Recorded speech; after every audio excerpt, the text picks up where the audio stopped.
Hello and welcome. This is Melskinner, and we're back with some more Neo Scavenger.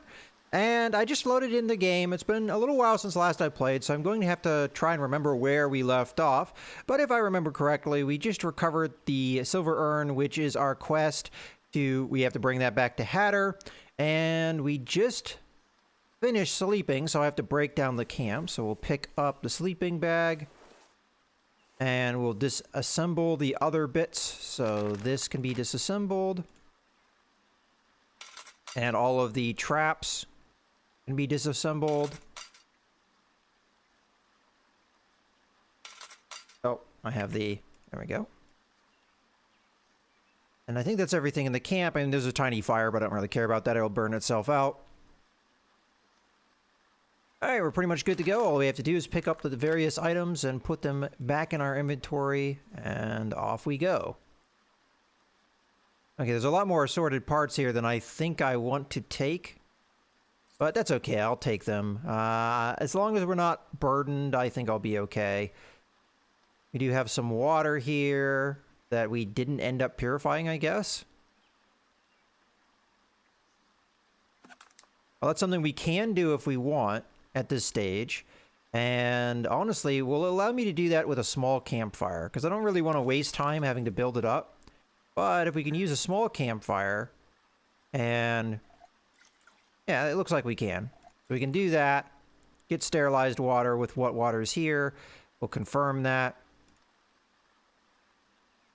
And I'm hoping that the water that's here is all sterilized in my bottles, but I'm not positive on that. But I'm not going to sit here and take a look at it just yet. I am going to drink this bit of water, though, because I don't have another bottle to put it in, unless, of course, we want to carry more bottles on us. We are burdened now, though, so I should start worrying a little bit. Okay, so what I am going to do...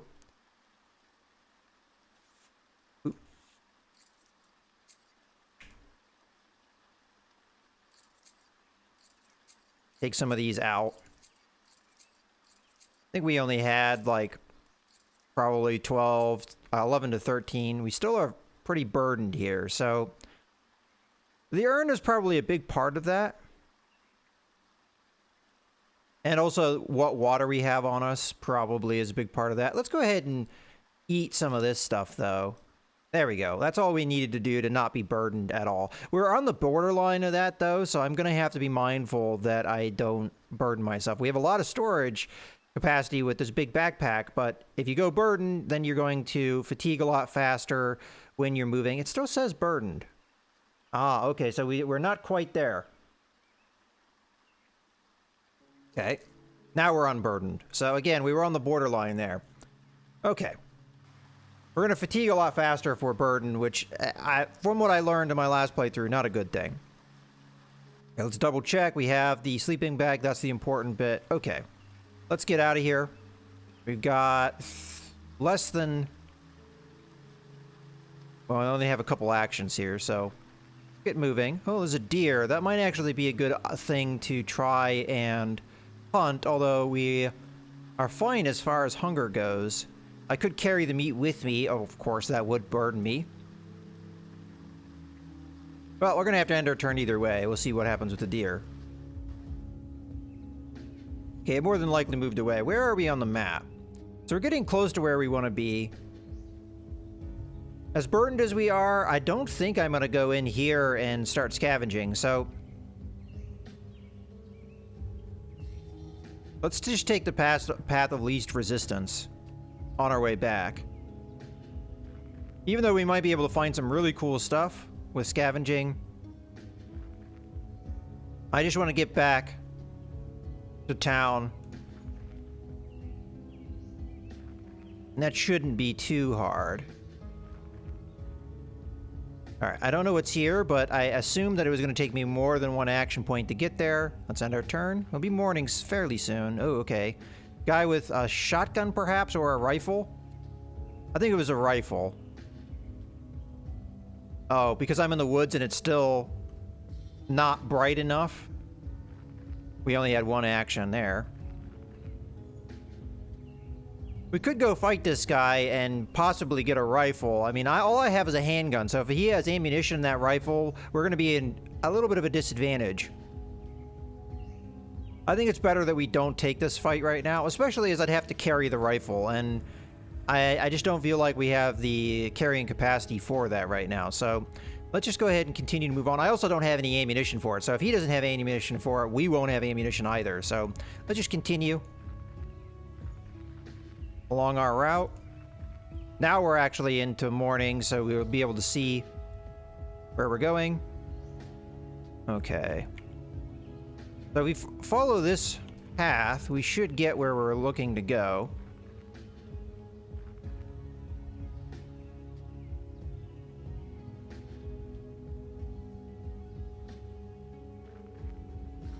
Okay, that is something that's already been scavenged, and that was a former camp. As a matter of fact, it looks like we camped here and here.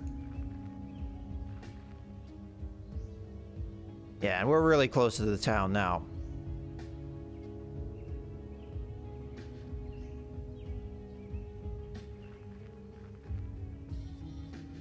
Looks like I don't really have a way that I can get there without having to climb on top of a hill or something, so we'll go ahead and do that. What is here? Let's take a look. Oh, there's a dead deer. We might want to cut that up. I don't have the actions for it, though. We also have a lake that we can fill up water if we really want to. Why don't we just go ahead and end our turn? And honestly, I think cutting up the deer is not a bad idea. We'll burden ourselves for a little while, but we could take that into the junk market and maybe sell the meat. And that should sell for some amount. So let's go ahead and open up the crafting menu. Put the deer corpse in here. Now, the deer corpse itself isn't worth very much, but I'm hoping the meat will be worth something. So we should have 2 multi-tools. I'm going to use the lesser of the 2.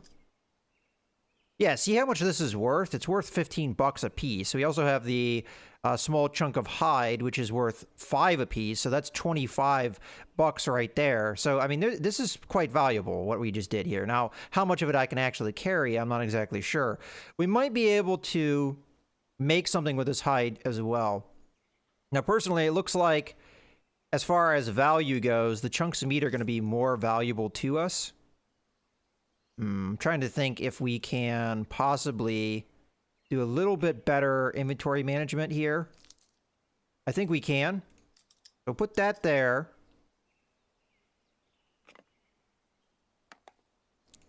Put the claws here in our pants. That'll give us more room. And then we can play around with other things as needed. Okay, get another one of these. And another one of these. Yeah, it looks like that's going to be it. I want to see if we can craft anything with this. I'm sure we can, and I'd have to look at the recipes to really know for sure, but I'll just play around with some ideas. So we'll use our multi-tool, and we'll use some string, perhaps. Okay, so that's one thing that we can make with it. Let's grab some small string too, just so we have that as a possibility. Okay, so we can make a hide glove. And that's what I see for now. Okay. And we do have gloves, I think. But this would be a 100% glove, so possibly worth it. Let's see what known recipes we have, though, and see what that would be under. So it could possibly be under miscellaneous. So patchwork hide tunic, 1 sharp point, 10 small pelts. Okay, we don't have enough for that. The hide glove, though, is 3 small pelts and 3 small threads. So we would get 1 of these out of this. Now, the pelts themselves, or the chunk of hide, is worth more than the glove that we would make. Let's just take a look at ourselves really quick. As I said, I think I already have gloves. So I have one at 8%. So this might be not a bad idea. And if we're not going to be able to take the hide with us, I think that's what we're going to do. So we're going to use the small string here, and we're going to use our multi-tool. And we're going to make ourselves the glove. We're only going to be able to make 1 because that takes 3 pelts to do it. And then we're going to go ahead and remove the old used one with the new one. And there we go. Have ourselves a new glove. We are burdened for the moment.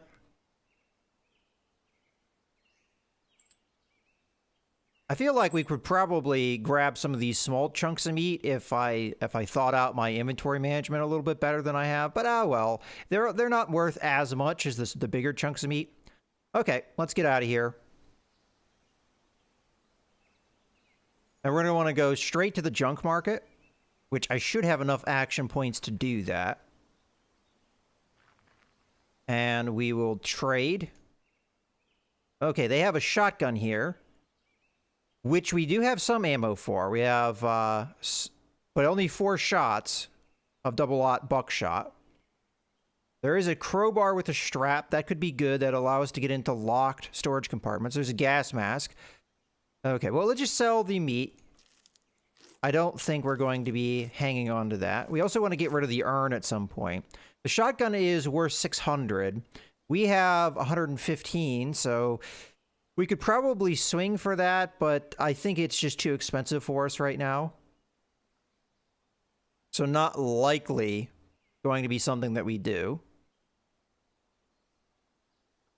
Okay, some ammunition here for a rifle, but we don't have a rifle, so not important to me. Just want to make sure I go through all the items here. Okay, prescription painkillers. That could be good, but there's only 1 in there. And it's 31 for that. Whiskey, except there's, again, only 1, so not really interested. Cured meat, and then we have some saltine crackers.